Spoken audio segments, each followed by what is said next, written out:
Amigos, ¿qué tal? ¿Cómo están ustedes? Pues ya saben, desde la Ciudad de México, con este proyecto 2013, bueno, pues nos encontramos aquí transmitiendo como todos los viernes de 7 a 8 de la noche, tertulia nocturna. Hoy, bueno, pues nuestro compañero y co-conductor Héctor Peña, pues se encuentra realizando algunas actividades. Y bueno, para nosotros aquí lo más importante, amigos, es estos comentarios de editorial a la noticia que se presentan todos los viernes de 7 a 8 de la noche, y solamente podemos decirles a ustedes gracias que nos reciben en su casa directamente, allá donde nos ven. Recuerden que ahora ya son 70 países que nos están viendo y escuchando, y ahora pues tenemos una serie de avances en la tecnología del proyecto 2013. Bueno, si ustedes están escuchando a través de la radio, a través de internet y nos están viendo en imagen, bueno, pues lo interesante de ello es que hoy ya tenemos una nueva aplicación, podríamos decirlo, una nueva introducción para que ustedes nos puedan ver y escuchar donde quieran que ustedes estén. Y bueno, pues pueden ubicarnos rápidamente en correo de voz a través del proyecto 2013. Ahí hay un elemento para pinchar, como dice nuestro jefe y nuestro director general, Gerardo Said. Ustedes pueden durante un tiempo de 10 minutos hacer un comentario a través de lo que nosotros estamos realizando. También recuerden que nos pueden enviar un chat, inmediatamente recibimos la información. Bueno, pues el día de hoy, amigos, pues el lunes de esta semana tuvimos la gran oportunidad de el proyecto de trabajo en Alternativa México, que fue de 6 a 7 de la noche. Tuvimos un problema técnico, pero lo arreglamos y fue de 7 a 8 de la noche. Probablemente nos estén viendo en Argentina, ya en Neuquén, y tuvimos la oportunidad. Y bueno, pues vamos a escuchar este comentario que nos hicieron a través del fallecimiento de una de nuestras colaboradoras en Los Pitagóricos. Y bueno, pues escucharemos desde Argentina a Blanca Tirachini. A Blanca Tirachini desde Neuquén, Argentina. Bueno, pues adelante. Queríamos desde Neuquén mandar un mensaje muy especial para todos los amigos pitagóricos de México, en especial en este momento en que van a hacerle un homenaje a Pili Gallego. Mi nombre es Blanca Tirachini, yo vivo en Neuquén, Argentina, y la conocí a Pili y fue siempre un placer. Cada encuentro con ella era un aprendizaje. Por eso es que realmente nos sentimos muy mal cuando supimos que había pasado, y queremos mandarle un abrazo fuerte a todos los amigos de México y especialmente a Patti, que les haga llegar todo nuestro cariño y que les dé mucha fuerza para continuar avanzando en ese recorrido. Nosotras pensábamos que yo especialmente tener la Pili en casa cuando ellos vinieran en el transcurso del 2013, pero bueno, ella va a estar con nosotros siempre. Gracias. Pues ahí tienen ustedes, amigos, este nuevo elemento de correo de voz, aquellos que nos vieron precisamente el lunes a través de la Hora de los Pitagóricos, en donde pues la doctora Graciela Delumó y el empresario Julio Rodríguez nos hicieron pues este in memoriam a través de Pili, quien fue una de las colaboradoras y una de las directoras. Gracias a ella se debió precisamente, y al otorgamiento de Proyecto 2013 a través de Gerardo Said, se les concedió una hora mensual a los pitagóricos que se distribuye en todas partes del mundo. Para nosotros ha sido una experiencia extraordinaria, pues este mensaje de correo de voz, y ustedes solamente pueden buscar en Proyecto 2013 y ustedes pueden encontrar ahí precisamente correo de voz.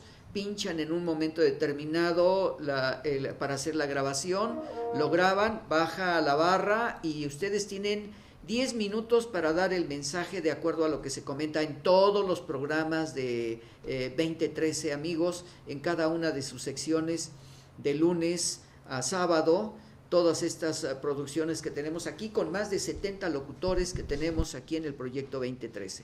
Bueno, amigos, pues verdaderamente esta semana hemos tenido una serie de eventos a nivel internacional, y yo quisiera pues iniciar este hecho con el periódico Excelsior en la sección global, donde la reforma migratoria a través de lo que se llama Llegó la Hora con el presidente Barack Obama, en donde pues cerca de 11 millones de migrantes a los Estados Unidos pues van a tener esta gran oportunidad de regularizarse para poder tener pues ya los documentos correspondientes y la residencia de este país. Ahora pues vemos que muchos de ellos anteriormente, los años pasados y por generaciones, pues podían obtener pues la ciudadanía norteamericana cuando servían al ejército de los Estados Unidos, y muchos de ellos regresaban para obtener la ciudadanía norteamericana, pero la obtenían ya en los panteones de los Estados Unidos, puesto que solamente a ellos se les concedía, alguno que otro se le concedía la ciudadanía norteamericana después de haber regresado de las guerras en diferentes partes del mundo. También es importante entender que el presidente Barack Obama pues está cumpliendo el mensaje que obtuvo o que otorgó, mejor dicho, y obtuvo la respuesta de todos aquellos que votaron pues en las recientes elecciones en los Estados Unidos. Y recordemos que pues hace aproximadamente 10 días estuvimos presentes en el momento que el presidente Barack Obama hacía pues su segundo juramento, pero de hecho su segundo juramento correspondió a 4 juramentos que había realizado ya el presidente Barack Obama. La primera etapa, cuando a quien le tomó el juramento pues se le olvidó una fracción de este juramento, y entonces resolvieron volverlo a repetir para evitar alguna circunstancia desde el punto de vista legislativo. Y bueno, pues estamos viendo ya imágenes de esta segunda etapa de juramento del presidente Barack Obama, que además nos pareció muy interesante. Hace unos días nosotros lo mencionamos, de quienes participaron en esta ceremonia que en algunas partes del mundo pues ha sido muy cuestionada, y sobre todo en algunos países europeos mencionaron el gran teatro realizado en Washington. A mí no me parece eso, porque son las correspondencias a cada uno de los países, y ahí estamos viendo al presidente Barack Obama con 2 Biblias, la Biblia de la familia y la Biblia que correspondía al presidente Abraham Lincoln, en donde pues él hace su juramento. Y un día antes lo había hecho en la Casa Blanca, en una ceremonia muy particular, también con gente muy cercana a él. Y bueno, pues aquí tenemos esta representatividad legislativa en los Estados Unidos, las 2 hijas de Barack Obama, su esposa, a quien su esposa sostenía estas 2 Biblias. Me parece que es la representación simbólica de lo que es la toma de posesión en los Estados Unidos. Yo creo que el presidente Barack Obama se ha ido ganando poco a poco esta estructura de tener una respuesta de todos aquellos, tanto los republicanos y los demócratas en los Estados Unidos.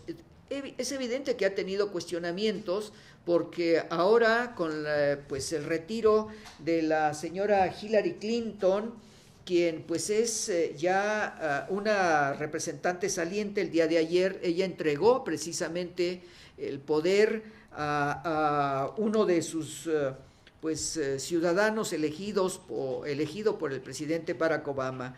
Y dice así en el periódico de hoy, viernes 1 de febrero, nuestro liderazgo está más asentado.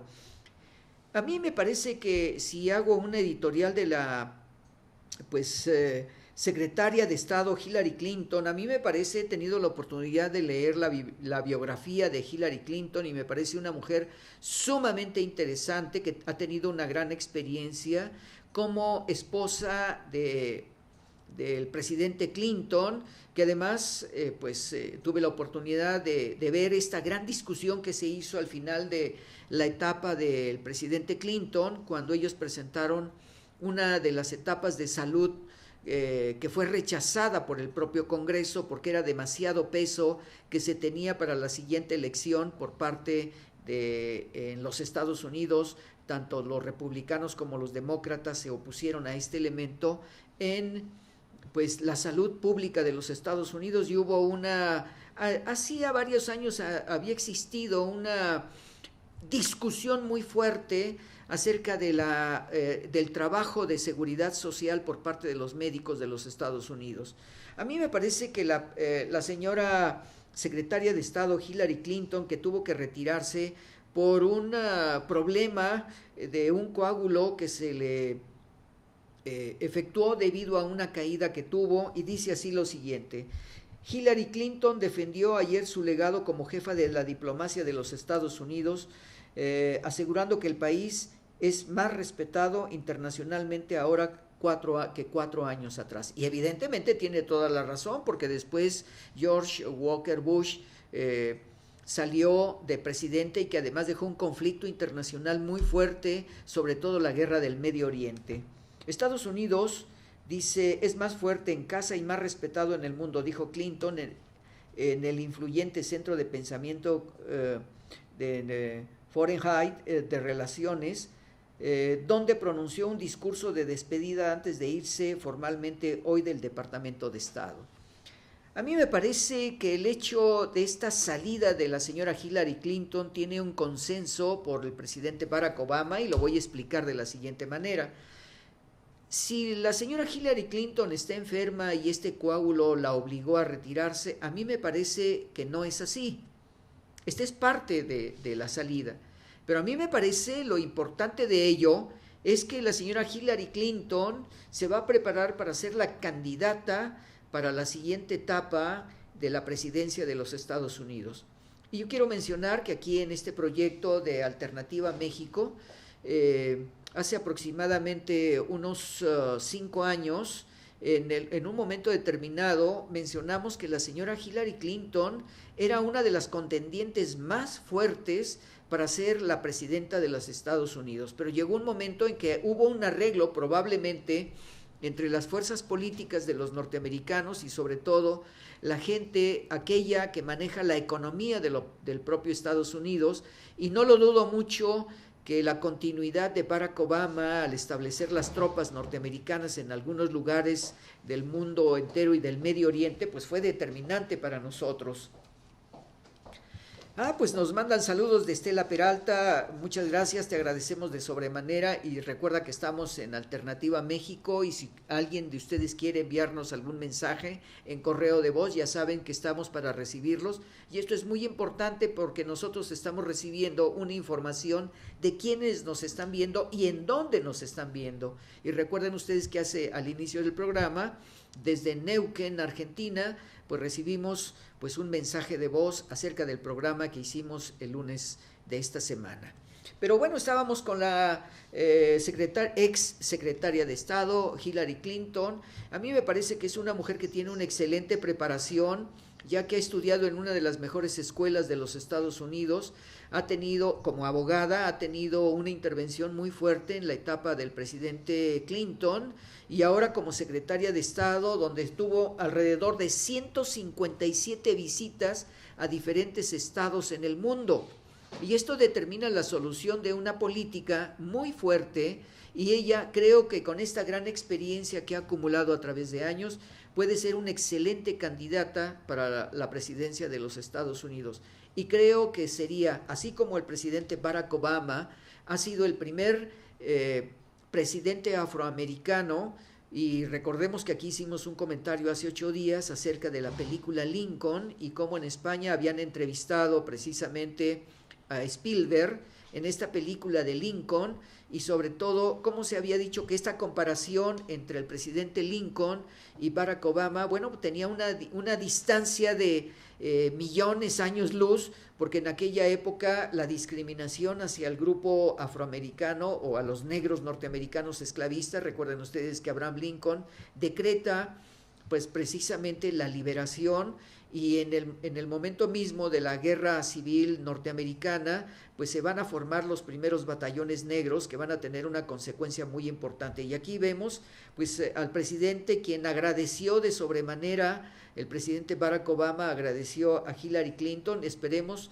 que su salud se recupere, pero que sea una excelente candidata hacia el futuro de los Estados Unidos. Creo que cambiaría mucho la estructura, ya que una mujer al dirigir el poder de un país, pues yo considero que la mujer, el hecho femenino, es determinante para ser muy cuidadosos y muy meticulosos en el gobierno de Estado, como lo han hecho muchas mujeres, como lo hicieron la Dama de Hierro en Inglaterra, como lo hizo en Israel Golda Meir, como lo hizo en Argentina, en estos momentos lo está haciendo la señora Kirchner, y bueno, podríamos hablar de muchas mujeres que han tomado el poder en el mundo, y recordemos a la señora Cleopatra, cómo supo dominar precisamente toda la estructura del Imperio Romano a través de Julio César y Marco Antonio, y podríamos hablar de muchas otras mujeres, como lo fue precisamente en Rusia. Se me fue el nombre de esta mujer, Catalina la Grande, que durante varios años, a la muerte de su esposo, pues cambió la estructura, y yo creo que fue el principio del cambio de la estructura en Rusia. Creo que, amigos, pues hablar de esta mujer, Hillary Clinton, pues nos va a dar la oportunidad un poco más adelante de entender el por qué una mujer debe de llegar al poder, ya que siempre hay el poder masculino, es determinante en lo que está sucediendo en el poder del mundo. Otro de los elementos es que ahora, pues los llamados campos de concentración que existen en los Estados Unidos a todos los migrantes que son expulsados del país. Aquí tenemos en la publicación de hoy, en donde la reestructuración en Arizona por la política migratoria de los Estados Unidos nos dice: el Grupo Defensor de Derechos Humanos denunció en su informe anual que ese es el país que más personas encarcela en el mundo y que arresta a inmigrantes no peligrosos.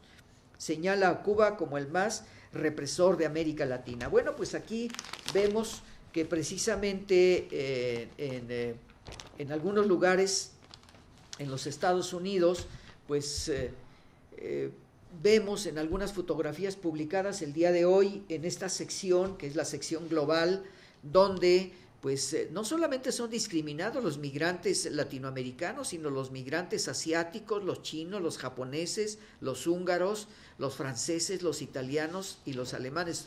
Estando en Washington tuve la oportunidad de conocer algunos de los barrios de migrantes, y sí me atrevo a decir que, por ejemplo, quienes ocupaban el aseo de la ciudad de Washington, pues eran los vietnamitas, y sobre todo se le otorgaba el aseo de las calles de la ciudad a estos inmigrantes asiáticos.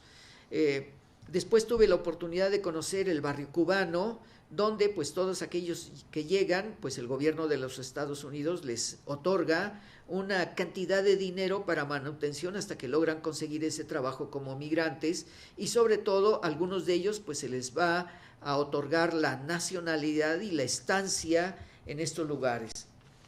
Dice en el periódico: Reforma Migratoria enfrenta obstáculos. Un grupo de conservadores ya anunciaron su oposición a dar la ciudadanía a unos 11 millones de migrantes. La propuesta de reforma migratoria podría sufrir cambios importantes a su paso por los comités del Senado y la Cámara de Representantes. 2. Conservadores presentarán a sus representantes en el Congreso para modificar y bloquear la amnistía que plantea la reforma de ley. Número 3. Medios de comunicación conservadores emprenderán una campaña para frenar la aprobación de una reforma que ofrezca una amnistía. Estos elementos que acabamos de leer, pues está determinando algunos puntos de contradicción que tiene el presidente Barack Obama a través de los partidos, tanto los demócratas conservadores y sobre todo los republicanos también conservadores, que en un momento determinado pueden llevar al traste esto, pero sin embargo todos los grupos de las etnias de los diferentes países del mundo pues están buscando este acercamiento. Sobre todo yo me atrevería a hablar un poco de lo que sucede con los grupos cubanos. Sobre todo les están dando una alternancia de mayor frecuencia a ellos, porque tienen una preparación universitaria. No crean ustedes que no reciben a aquellos que tienen preparación universitaria en diferentes partes del mundo. Al contrario, los aceptan inmediatamente porque a los Estados Unidos no le costaría la preparación de cada uno de estos elementos. Bueno, pues felicidades a todos los migrantes en los Estados Unidos, y sobre todo que vemos que esta amplitud por necesidad de mano de obra, yo me atrevería a decir de una manera mano de obra barata en los Estados Unidos, pero también ocupar puestos muy importantes aquellos que tienen una calificación egresados de universidades en diferentes partes del mundo. Uno de los problemas más serios que sucede en España, pues lo tenemos ahora con esta modalidad que se acaba de descubrir en España a través de los grupos políticos que tienen, por ejemplo, en el caso del Partido Popular y el PSOE, se acaba de descubrir pues lo que ellos llaman dinero negro. Este dinero negro que ahora pues está involucrado fuertemente el presidente Rajoy, que pues ha tenido en los últimos 8 meses pues una circunstancia muy especial de ser solamente contestatario. Y esta respuesta de ser contestatario a través de inculpar, o mejor dicho, de culpar al Partido Socialista Obrero Español de que él ha heredado toda la problemática a través de la economía. Bueno, pues ahora nos estamos dando cuenta que ahora hasta los familiares cercanos al príncipe Felipe y sobre todo al rey Juan Carlos, pues tenemos un problema muy serio porque ahora están ya involucradas las infantas, en donde se dice que a través de pues el yerno del rey, pues Iñaki Urdangarín, que ahora pues espero que próximamente, por decirlo de una manera, pues le van a quitar ya el hecho de ser duque de Palma, porque ya está involucrado directamente en elementos de corrupción, y sobre todo que ahora ya le piden pues que tiene que dejar un respaldo de 8 millones de euros. Si no tiene este respaldo, pues le van a embargar sus propiedades. El secretario de las hijas del rey Juan Carlos, García Redenga, fue imputado en el caso Nos, y ellas vuelven a estar en el ojo del huracán. Palma de Mallorca. Carlos García Redenga, secretario de las hijas del rey Juan Carlos, las infantas Elena y Cristina, fue citado ayer a declarar como imputado en un caso de supuesta corrupción en el que está presuntamente implicado Iñaki Urdangarín, yerno del monarca. El juez José Castro, que investiga el presunto desvío de fondos públicos al Instituto Nos, citó a García Redenga a declarar el próximo 23 de febrero, el mismo día que está citado también Urdangarín, esposo de la infanta Cristina, confirmó el Tribunal Superior de Justicia de Baleares. Bueno, pues aquí tenemos este gravísimo problema, ya que no solamente en España el rey Juan Carlos está teniendo problemas muy serios, porque lo han estado cuestionando desde el viaje al África, en la cacería de elefantes, que ha tenido relaciones por ahí extramaritales, el accidente que sufrió y las operaciones que ha tenido, y sobre todo a este enfrentamiento de independentista que se tiene en Asturias. Bueno, pues es parte de lo que sucede en las políticas internacionales y sobre todo con España. Pero si ahora nos permiten, pues vamos a Italia, amigos, porque algo que nos llamó mucho la atención al estar leyendo en la sección global del 27 de enero, pues nos encontramos que hay un gravísimo problema en Italia, que no nada más es político, sino la propia destrucción del Coliseo Romano, joya que se está cayendo a pedazos porque no tiene la conservación correspondiente y se necesitaría mucho dinero para los procesos de restauración. Y dice así: en los hechos históricos, para tratar de recuperar, yo creo que sería muy bueno un impuesto para que se recuperara una cantidad de dinero para la visita y el paseo al interior del Coliseo Romano. Y dice así: en los hechos históricos, 6 millones de personas visitan el Coliseo al año aproximadamente. De 45 a 70 mil personas frecuentaban el Coliseo en las fiestas de la antigua Roma. La inauguración fue celebrada con 100 días de espectáculos con animales. Bueno, nosotros hemos visto en muchos documentos de Hollywood, pues toda una serie de informaciones muy importantes que se dieron en el aspecto de las películas de Hollywood, los gladiadores y el sacrificio de miles de animales. En el año 249, para festejar los 1000 años de la fundación de Roma, se enfrentaron 1000 parejas de gladiadores, se mataron más de 50 leones. En el año 404, por decreto de Honorio, fueron abolidas las luchas de gladiadores. En el año 438, bajo el imperio de Valentiniano III, también acabaron los juegos con los gladiadores.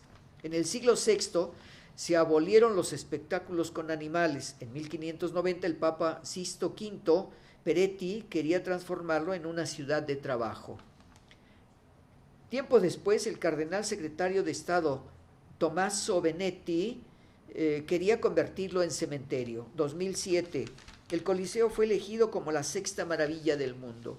Bueno, pues aquí tenemos este problema que prácticamente se han caído algunas fracciones del Imperio Romano, no solamente en las ciudades, sino en los teatros y en muchos otros lugares. Para nosotros el Coliseo Romano pues es la representatividad, como lo es la Torre Eiffel para París, y sobre todo pues el tamaño del coloso. Tiene un perímetro de 327 metros, 54 metros por 66 metros, superficie de unos 3.357 metros cuadrados. Su altura es actualmente de 48,5 metros en su parte más alta. En su origen tenía 52. Evidentemente ha tenido muchos problemas en los últimos 2000 años, pero para nosotros pues es muy interesante hablar de este Coliseo Romano. Y queremos agradecer, muchas gracias, Marte. Nos está saludando directamente desde Mérida y esperemos tener en algún momento algún Skype contigo directamente desde pues allá en Mérida para poder platicar contigo. Bueno, pues aquí nos llega un elemento muy importante. Marte, gracias por esta salutación desde Mérida.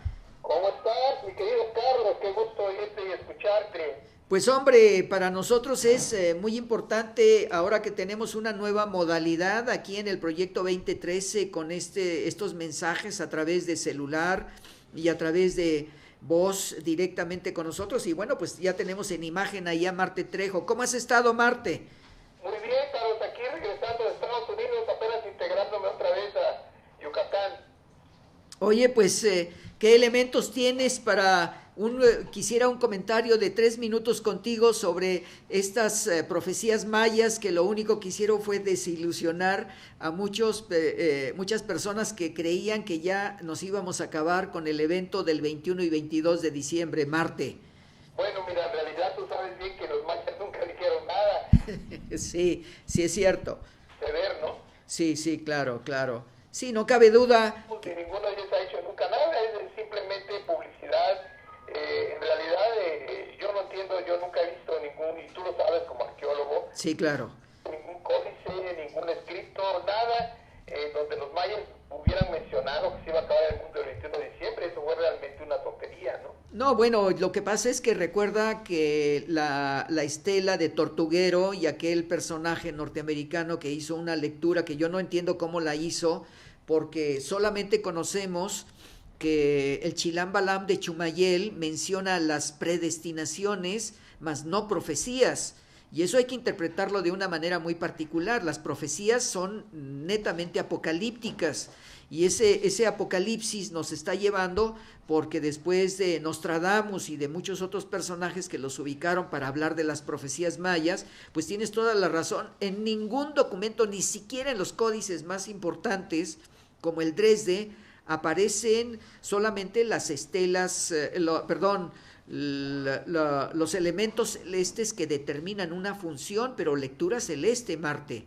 Así es, en ningún lado se habla de un fin del mundo, son interpretaciones que se han dado, y bueno, tú sabes que la política finalmundista es bastante cotizada por la gente. De hecho, en las pláticas, en las conferencias que a mí me tocó dar, ellos lo que querían escuchar es que se iba a acabar el mundo. Cuando tú les comentabas que en realidad en ningún lado se decía que se iba a acabar el mundo, pues como que tenían cierta decepción. Yo no sé qué idea qué idea tan absurda, ¿no? De querer que se acabe el mundo, pero en fin, bueno, quizás se deba a situaciones pues de desesperación o no lo sé exactamente a qué se debe que nuestras neuronas se conecten en el fin del mundo, ¿verdad? No, pero yo quiero recordar algo, Marte, porque amigos hemos estado, Marte Trejo y un servidor, en algunas reuniones, en algunos ciclos de conferencias, Marte Trejo es un excelente escritor, por ahí tuve la oportunidad de presentar un libro de él que me pareció la Biblia del hombre de medicina, del hombre chamán, y creo que los escritos de Marte Trejo a mí me parecen que deben de ser consultados en una forma muy interesante aquel que quiere conocer verdaderamente la tradición de este país, siendo tú un experto, Marte, en ello. Quiero darte las gracias, Marte, por esta salutación que nos haces desde Mérida.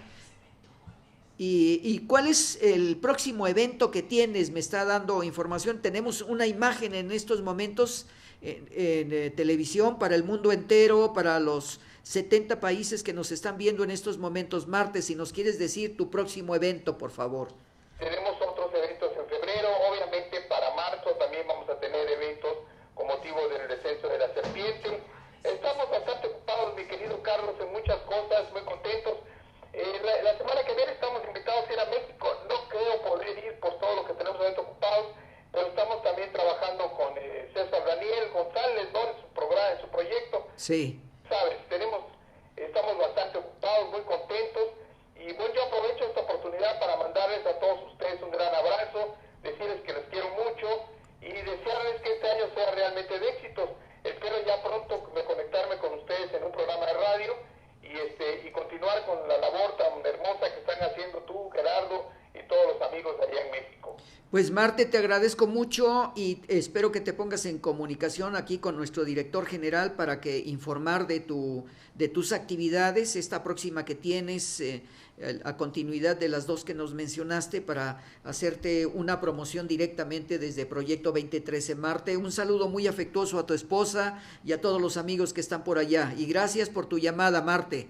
Hasta luego, muchas gracias, abrazos. Pues sí, amigos, agradecemos de sobremanera porque pues Marte Trejo, repito, es un compañero que siempre ha estado colaborando con nosotros. La verdad es que es un hombre de gran conocimiento, un hombre que hemos tenido oportunidad de estar en pláticas con él y verdaderamente nos ha dejado muy impresionados de esta respuesta del conocimiento del mundo mayance. Bueno, amigos, nos están haciendo una seña, nuestro técnico, que ahora es nuestro técnico, nuestro director general, Gerardo Said, y bueno, vamos a una identificación de canal y regresamos para seguir comentando algunos aspectos. Desgraciadamente tenemos que hablar de lo que aconteció el día de ayer en la Ciudad de México. Regresamos, amigos.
Hola, soy Juan Carlos Murphy y te invito a que me sigas cada sábado en punto de las 12 del día a La Entrevista con Murphy, en donde hablaremos de los mejores temas sociales, culturales, espirituales, de espectáculos deportivos.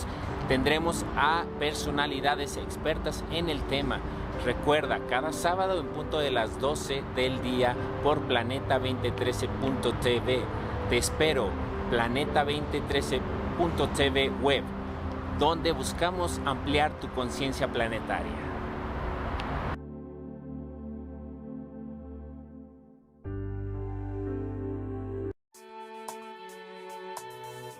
Planeta 2013 Televisión. Transforma tu mente.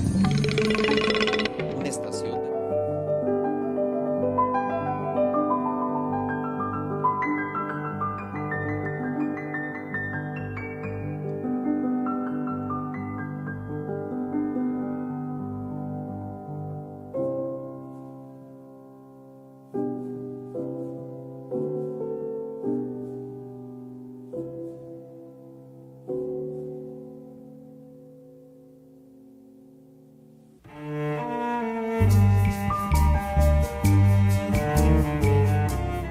Bueno amigos, pues estamos aquí nuevamente en Tertulia Nocturna. Lo único que podemos decir, pues nuestro más sentido pésame, pues no solamente en México, a nuestros hermanos de Brasil y en muchos lugares del mundo que están pasando tantas cosas tan raras, tan verdaderamente lo acontecido en Brasil, esta muerte de cerca de 130 personas, más de 231 fallecidos en una discoteca al sur del país, sobre todo por jóvenes universitarios. Nuestro más sentido pésame a estas instituciones universitarias en Brasil, ahora sobre todo que tiene una serie de enfrentamientos muy fuertes, porque ustedes saben que serán próxima sede de los Juegos Olímpicos.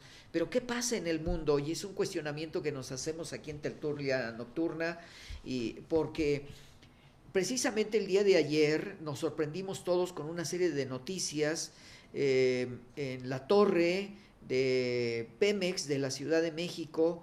Y bueno, pues aquí estamos viendo ya algunas imágenes de algunos de los accidentes que han ocurrido en Pemex en muchos lugares de la zona petrolera, pero solamente puedo mencionar que todos los periódicos, y tengo en la mesa el periódico El Universal, el Excelsior, el Impacto y Crónica, y faltaron algunos otros periódicos que ya no pude conseguir porque precisamente pues se acabó por el hecho del día de ayer. Antes de iniciar, hay una fotografía que me llamó mucho la atención en el periódico Excelsior, la torre de Petróleos Mexicanos, que aparece en primera plana del día de hoy, 1 de febrero, donde una nube está alrededor de la torre de Pemex, y hagan ustedes de cuenta, y lo digo de sobremanera, que me parece muy similar a las Torres Gemelas en Nueva York en el momento del choque de los aviones. Pero estamos viendo en la zona cero en Nueva York, y estamos viendo la zona cero en la Ciudad de México, cómo pues los aviones que chocaron en Nueva York y en las Torres Gemelas, aquí no chocó ningún avión, pero antes las Torres Gemelas habían tenido una serie de explosiones. Fíjense lo que voy a decir: en los sótanos y en el primero y segundo piso en las Torres Gemelas. Y aquí sucede lo mismo. Hasta este momento las informaciones y las fotografías que vemos, pues se ve esta explosión. Pero quiero mencionar algo que lo dijo el procurador del gobierno federal, que en las entrevistas que tuvo con los periodistas, y además en estos momentos se están pasando de 5 en 5 periodistas para conocer la zona cero al interior de la torre de Pemex. Fíjense ustedes, me da mucha pena decirlo, pero en los cuerpos de los 25 personas que fallecieron no se encontraron signos de flama, de haber sido quemados. No aparece signo de fuego en el lugar donde hubo la explosión. Se habla de que o fue explosión o fue implosión. El mismo procurador del Distrito Federal, del gobierno federal, dijo que no era implosión. Entonces esto nos surgen dudas de qué fue lo que sucedió. O sea, aquí vemos parte de las fotografías del interior y vemos cómo prácticamente desaparecen los ventanales, no hay fuego. ¿Qué fue lo que sucedió? Se habla de un gas, y ese gas que fue prohibido utilizarse porque era gas utilizado para precisamente sofocar los incendios en los campos petroleros, que además es un gas muy peligroso. Pudiera ser este elemento que haya hecho explosión porque tenían alguna bodega hasta este momento. Vean ustedes, esta es la parte del exterior de la torre de Pemex, donde se encuentra el rostro, el busto del presidente Lázaro Cárdenas. Y vemos algunas otras fotografías de los periódicos de cómo, pues evidentemente la explosión que tuvo, debe haber tenido una presión muy fuerte, porque una de las periodistas con la que estuve escuchándola en el noticiero de Milenio estaba haciendo una descripción del interior. Dice que solamente les permitieron llegar a 2 metros de distancia del lugar cero, por llamarlo de una manera. Dice que probablemente la losa fue hacia arriba y luego bajó como si hubiera sido una absorción por parte de esta, no sé cómo llamarles, implosión o explosión. No puedo decir cómo fue, porque no hemos tenido la oportunidad más que de ver estas fotografías que ustedes están viendo y algunas otras que tenemos en los periódicos, de cómo los materiales prácticamente salieron. Esa es la fotografía que me hizo recordar precisamente las Torres Gemelas, la están ustedes viendo en estos momentos, de cómo se ve este humo, probablemente después de la explosión, que alguien la tomó después de la explosión, porque cuando algo se colapsa, inmediatamente el polvo es el que sale, no es humo. Y esto es algo que nos llama la atención. ¿Qué fue lo que sucedió en la torre de Pemex? Se habla de que el edificio tenía ya más de 30 años de tener una responsabilidad de uso, pero nosotros sabemos que la construcción para estos edificios pues pueden tener una vida duradera de más de 50, a veces hasta 70 y 80 años, porque se busca la mejor tecnología para construir un edificio, y sobre todo este edificio llamado la Torre de Pemex. Ustedes podían ver en la fotografía anterior que tiene helipuerto. O sea, ahí es donde llegan precisamente helicópteros para las autoridades que tienen reuniones en un momento determinado. Ahí lo podemos ver en la parte superior del edificio, está el helipuerto. Pero, ¿qué es lo que ha sucedido? Hay algo que nos llama mucho la atención, porque algunas de las versiones de los comentaristas, que nadie, ni yo me atrevería a decir que fue un atentado, que fue un accidente al interior, que fue el mal uso a través de tiempo. Hay quien habla de una explosión por energía eléctrica en malos contactos. Bueno, pues si hubiera sido energía eléctrica, hubiera incendio. Si hubieran quemado todos los cables y hubieran quemado parte de los elementos. Y ustedes están viendo cómo los ventanales y los vidrios, pues prácticamente en muchos lugares salieron de su lugar. Muchos de los heridos que hubo es que fue entre las 3:25 de la tarde, aquí dice, a las 3:45 horas de ayer, en el momento en que cientos de empleados realizaban el registro de salida y entrada a sus labores.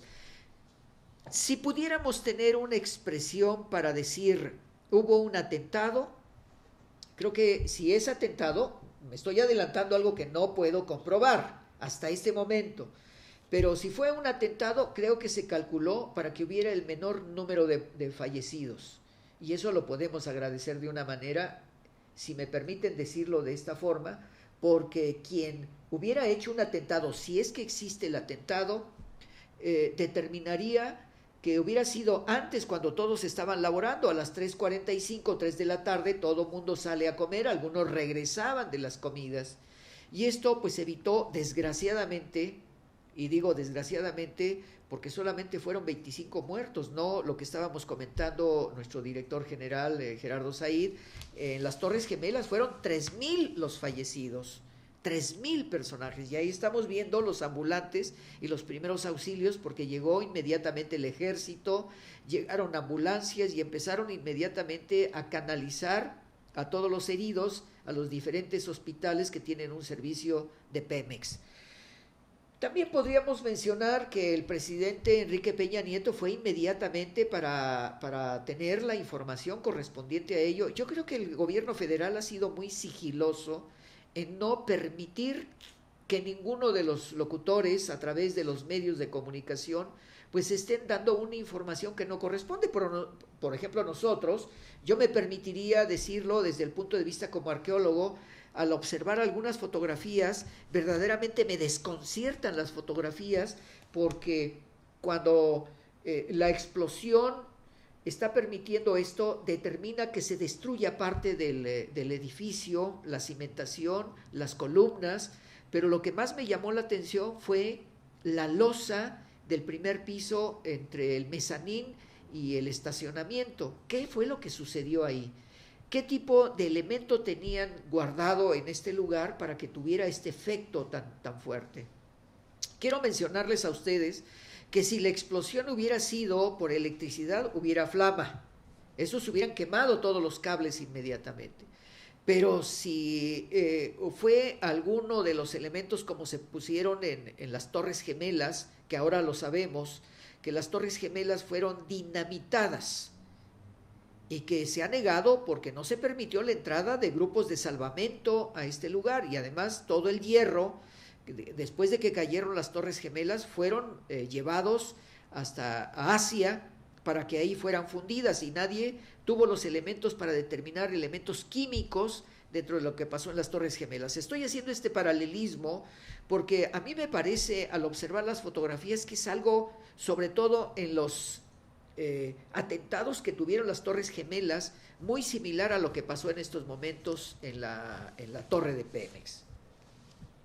Pero faltan las declaraciones, que no ha permitido que los periodistas tomen la declaración de aquellos que se encuentran heridos en los hospitales, que en estos momentos pues hay gente desaparecida, que no, hay familiares que están buscándolos todavía, pues están buscando los escombros, porque a mí me llamó mucho la atención cuando vi las primeras fotografías que la losa del primero y segundo piso habían descendido. En este caso se puede, si una de las fotografías publicadas por Excelsior, se ve todo el sistema de cables y de varillas que fueron verdaderamente colapsadas, y lo vemos en estas fotografías tanto del periódico Universal, el Excelsior, el Impacto y Crónica. Creo que ahí tenemos una gran interrogante. Yo no me atrevo a decir ninguna otra información hasta que tengamos los expertos. Parece que el gobierno federal ha determinado llamar a una serie de expertos, sobre todo en antropología criminalística, para determinar las funciones de lo que hay. Y director nos acerca, dice: por 33 muertos en Pemex, Procuraduría General de la República promete encontrar causas de explosión, y fue un honor y orgullo ser Secretaría de Estado Hillary Clinton. 3 días de luto están ya mencionados, sobre todo por el gobierno del Distrito Federal. El doctor Mancera así lo ha decretado. Vamos a ver qué decreta el gobierno federal, si es luto nacional. Aquí, bueno, luto nacional por el doctor Mancera en el Distrito Federal, pero el gobierno federal va a determinar probablemente que sea luto nacional en toda la República Mexicana. El presidente, 3 días de luto. Y el presidente, bueno, me están informando en estos momentos que el presidente Enrique Peña Nieto ha decretado ya luto nacional por el accidente que se tuvo ahí. Lamentamos de sobremanera este hecho de que familias mexicanas en estos momentos estén enlutadas. Sobre todo, lo que más llama la atención, amigos, es que fueron más mujeres que hombres las que fallecieron en este lugar. Probablemente pues sean las secretarias, sean pues gente de almacén, pues que estaban cumpliendo con su deber, y es de veras lamentable esto. Ya se habló de, se les va a dar hospitalización a todas estas personas, el gobierno va a indemnizar, el gobierno federal a través de Pemex van a indemnizar a todas estas personas que han sufrido estos accidentes. Y bueno, pues vamos a ver el día de mañana las publicaciones que se hagan en los periódicos, ya que se pudieron tomar videograbaciones, y hoy mismo en la noche lo veremos en algunos otros noticieros. Desgraciadamente, pues nosotros todavía, nuestro equipo de reporteros, pues no ha podido cumplir y asistir a ello, porque tenemos que tener un registro especialmente ante la Secretaría de Gobernación, ante los medios, para poder cumplir con esto, porque si no, no se nos permite. Muchas veces pueden asistir gente a estas circunstancias, y sobre todo las preguntas que se le hicieron al secretario de Gobernación y sobre todo al señor Miguel Osorio Chong, y sobre todo al procurador de la República, quien le hicieron preguntas a algunos de los periodistas donde él no pudo contestar porque no quieren dar información que sea una información equivocada, porque no se sabe qué fue lo que originó esto. Quizá uno de los elementos de preocupación que podemos tener, amigos, es que en estos momentos todo el archivo de Pemex va a pasar ya a otra circunstancia en Azcapotzalco, donde hay todavía algunas secciones de Pemex, porque recuerden ustedes que la zona de Petróleos Mexicanos en Azcapotzalco pues fue convertida en un jardín público, pero también hay una serie de elementos ahí para resguardar pues algunas actividades de Petróleos Mexicanos. ¿Qué es lo que va a suceder? Pues yo podría dar una información, no quiero adelantarme, porque el presidente Peña Nieto estuvo en Davos, estuvo en España, estuvo en los Estados Unidos, estuvo en Argentina, ahora en Chile, y donde se habla de algo, dice los periódicos en algunas secciones: Pemex con déficit para almacenar y distribuir, rezagos obligan a la paraestatal a contratar servicios de particulares.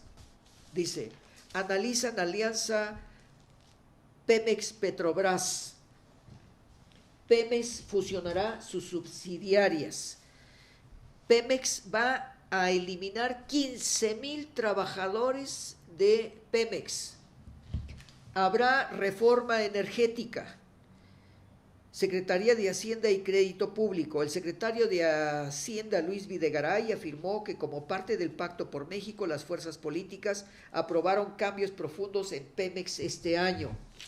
Pemex busca integrar subsidiarias. El inicio de una nueva administración nos da la coyuntura para hacer con serenidad una reflexión clave para el futuro de nuestro organismo. Pero también nos encontramos otros elementos que son contradictorios a lo que pudiera ser. Dice, Partido de la Revolución Democrática acepta que Pemex reciba inversión privada. Zambrano condiciona el aval de su partido a que el Estado mantenga la rectoría sobre los hidrocarburos. Partido de la Revolución Democrática se opone en alerta roja contra la apertura de Pemex, contra la privatización. Rechaza eventual acuerdo con Petrobras y advierte amenazas de reformas que permitan IVA a medicinas y alimentos. Convocará a movilización nacional. Bueno, después de esto vamos a ver qué sucede con este hecho, sobre todo para nosotros muy importante, amigos, el hecho de que pues hay una publicación que se llama Manifiesto en Defensa de la Nación, senadores del partido del PT y de Convergencia, diputados federales del PT, estrategia urgente de la propuesta de privatizar el petróleo.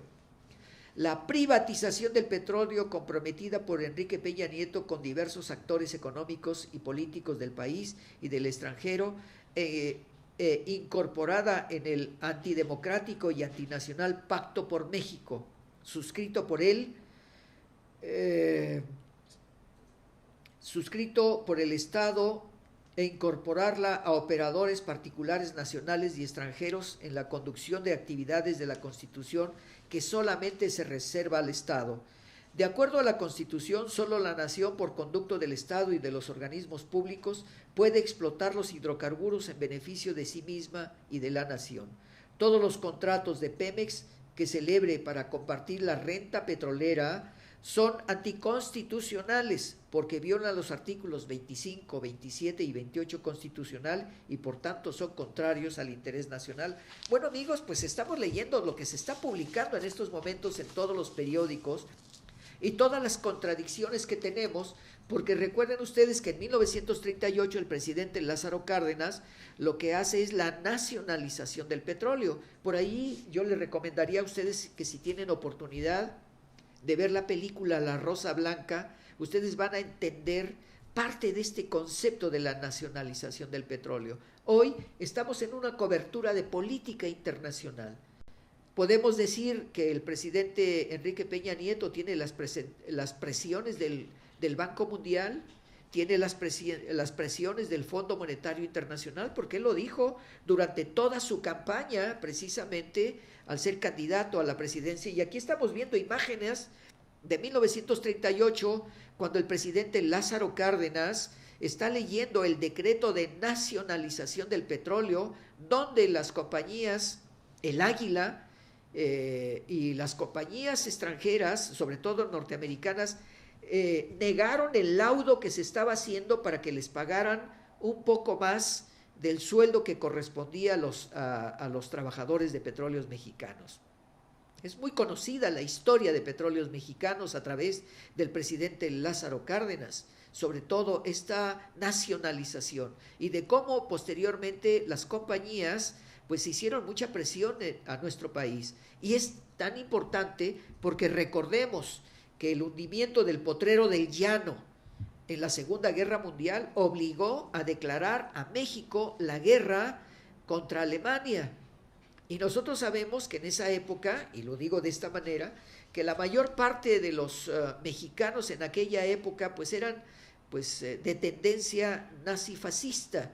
O sea, prácticamente el apoyo de los mexicanos de aquella época hacia el gobierno alemán de Adolfo Hitler y sobre todo al eje Roma, Berlín, Tokio, pues tenía hemos leído documentos muy importantes de apoyo, pero también tenemos gente que estaba opuesta a la participación de, pues, esta estructura radiofónica. Todavía en aquella época no existía la televisión, pero sí la radiofonía. Por ahí hay algunos libros que nos hablan de la interferencia o de la intervención de la radiodifusión en México a favor de los alemanes.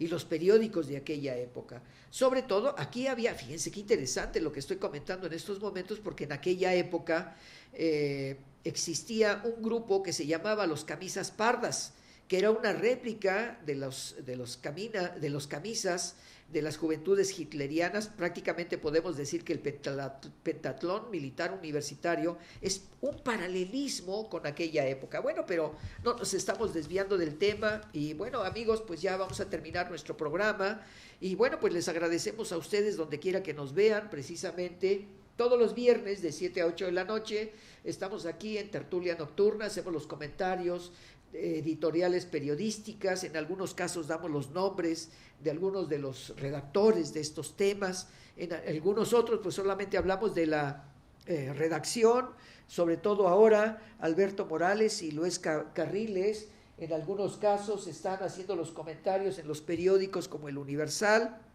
en el Excelsior solamente es de la redacción, y bueno, pues el periódico Impacto, Crónica, pues nos hacen sus referencias editoriales de lo que aconteció hoy en la Ciudad de México. Esperemos que en la semana tengamos ya información, amigos, pues solamente podemos decirles que nos vemos pues hasta el próximo miércoles, ya que estamos en el lunes, pues no vamos a tener actividades aquí porque es día feriado, pero sí será repetición de programas anteriores, amigos, que tenemos aquí en Proyecto 2013, y recuerden ustedes, los saluda muy afectuosamente Carlos Jiménez Hidalgo desde la Ciudad de México, comentarios en Tertulia Nocturna, y agradecemos a nuestro director general que está como técnico en estos momentos, Gerardo Said. Y bueno, pues un saludo para todos ustedes donde quiera que nos vean, y solamente les decimos buenos días, buenas tardes, buenas noches, buenas madrugadas, donde quiera que nos vean. Recuerden que son 70 países que nos están viendo en estos momentos de habla hispana o donde se habla